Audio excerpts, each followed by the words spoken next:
Donc de retour avec Dylan Rocher. Donc on va rentrer dans une petite formation avec le champion du monde sur le tir. Alors Dylan, est-ce que tu peux nous dire déjà quelle sensation tu as lorsque tu tires, plutôt qu'au point puisque c'est ta spécialité? Alors moi j'ai de très bonnes sensations. Alors les bases qui sont importantes en première vue, ce sont les pieds. Hein. D'accord. Moi je suis gaucher, donc je mets toujours mon pied gauche devant pour avoir de l'élan sur mes jambes, d'avoir une bonne souplesse. Et c'est ce qui me permet d'avoir plus de force. Le pied gauche en avant avec mon bras gauche bien sûr, me permet d'avoir plus de force, de me projeter un peu plus loin dans mes tirs. C'est ce qui te donne alors un peu plus d'élan et de vitesse peut-être pour le tir. De vitesse et de hauteur aussi. Et de hauteur. Je peux m'appuyer sur mes jambes. Donc je vais vous faire voir comment on fait. Hop. Voilà. Donc, le deuxième truc, c'est de bien de bien tenir la boule dans la main. Hein. Pas avec 2 doigts, pas avec 3 doigts, bien avec les 5 doigts. Donc dans la paume de la main. Dans la paume de la main, bien au milieu. Voilà, et bien serré. Bon, faut pas trop serrer non plus, faut pas trop presser la main, mais avoir une bonne centre dans la main, avoir des bonnes sensations.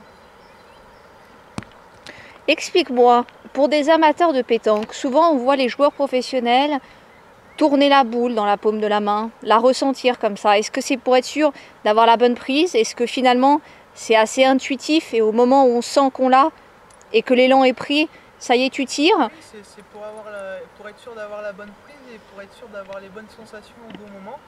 Donc c'est pour cela qu'il y en a qui font comme ça, qu'ils aiment tâter la boule dans la main.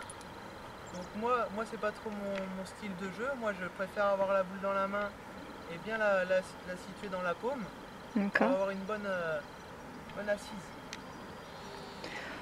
Au niveau du bras derrière, lorsque tu le propulses avant de tirer, souvent dans des sports, il y a certaines positions à prendre, il y a certaines proportions, il y a une vitesse comme ça. Est-ce que finalement ça aussi c'est assez intuitif et tu le sens, c'est plus une question d'équilibre du corps dans le positionnement du bras à l'arrière?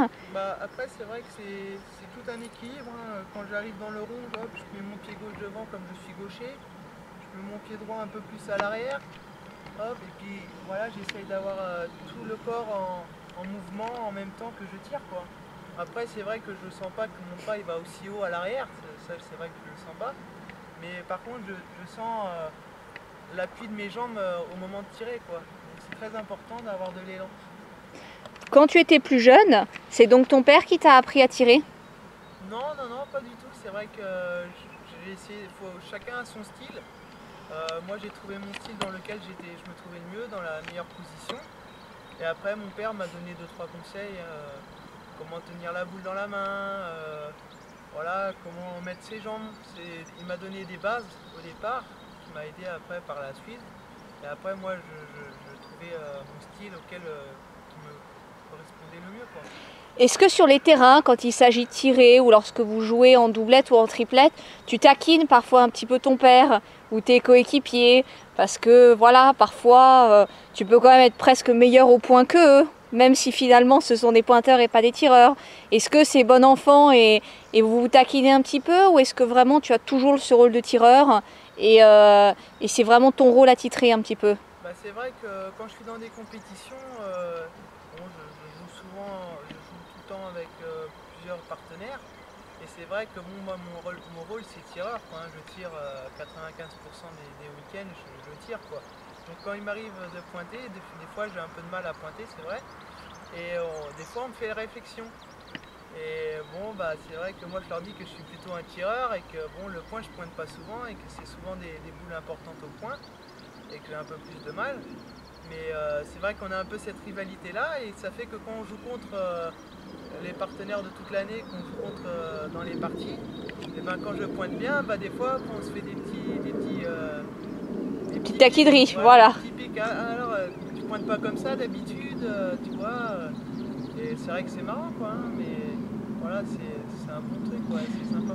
Donne-nous un peu ton truc et astuce en exclusivité. Comment Dylan Rocher fait-il autant de carreaux systématiquement, et lorsqu'il tire, même 1 mètre, 2 mètres, 10 mètres, quelle que soit la surface, on t'a vu, de la terre, du gravillon, un sol plus dur, plus tendre, tu as une capacité au tir d'une telle précision et d'une telle rigueur et d'une telle régularité. Après, évidemment, donc tu fais des carreaux, tu tires le cocher aussi. Comment fais-tu pour avoir cette appréciation de la distance et pour être aussi précis au niveau de ton tir? Bah, c'est vrai que moi, à la base, j'ai un tir en hauteur, donc c'est ce qui m'aide beaucoup dans les terrains difficiles. Voilà, j'ai plus de précision que quelqu'un qui tire fort. Voilà, ça fait que dans les terrains durs, moi, je vais tirer tout le temps dans la boule, que les personnes qui tirent fort vont tirer 1 mètre devant, ça fait que dans les terrains durs, ils vont tout le temps rebondir. Et donc après, au niveau des distances, bah, c'est vrai que je suis grand, donc ça m'aide aussi un petit peu au niveau des tirs, quoi, hein. Quand je tire à 10 mètres, ça m'est même arrivé de tirer à 15 mètres. Et ben, j'ai toujours ces grandes jambes qui m'aident, et surtout cet appui de la jambe gauche qui me donne de l'élan, quoi, hein, qui me propulse un peu dans mes tirs, qui me donne de cette hauteur, quoi. Donc c'est vrai que j'ai un peu de chance de ce côté-là, mais si on a la bonne position, tout le monde peut arriver à tirer à n'importe quelle distance. Et après, c'est vrai que c'est beaucoup d'entraînement qu'il faut avoir pour pouvoir arriver à tirer un peu plus haut. Un dernier conseil, Dylan, par rapport au tir. Il y a quand même un aspect visuel qui est très important. Effectivement, il y a un aspect d'entraînement, je veux dire, et de rigueur au niveau du geste, de rapidité, de dextérité. Mais on se rend compte aussi d'un point de vue visuel qu'il y a une forme de perception un petit peu de la distance, de là où tu veux que la boule arrive, de là où tu veux que la boule arrive à nouveau, même pour un carreau qu'elle se répète. D'un point de vue visuel, on te voit souvent en photo très concentré, très, je veux dire, avec ton regard très focalisé, bien évidemment, où tu veux que la boule arrive. D'un point de vue visuel, est-ce que tu as un conseil à donner aux gens, puisque les yeux fatiguent au cours d'une compétition? Ça peut fatiguer rapidement en fonction des conditions météo aussi qui existent. Est-ce que d'un point de vue visuel, toi, tu as un conseil à donner à des tireurs? Bah, c'est vrai que moi, c'est la concentration qui me fait beaucoup avancer, quoi, hein. La concentration fait à peu près 90% du travail, quoi, hein.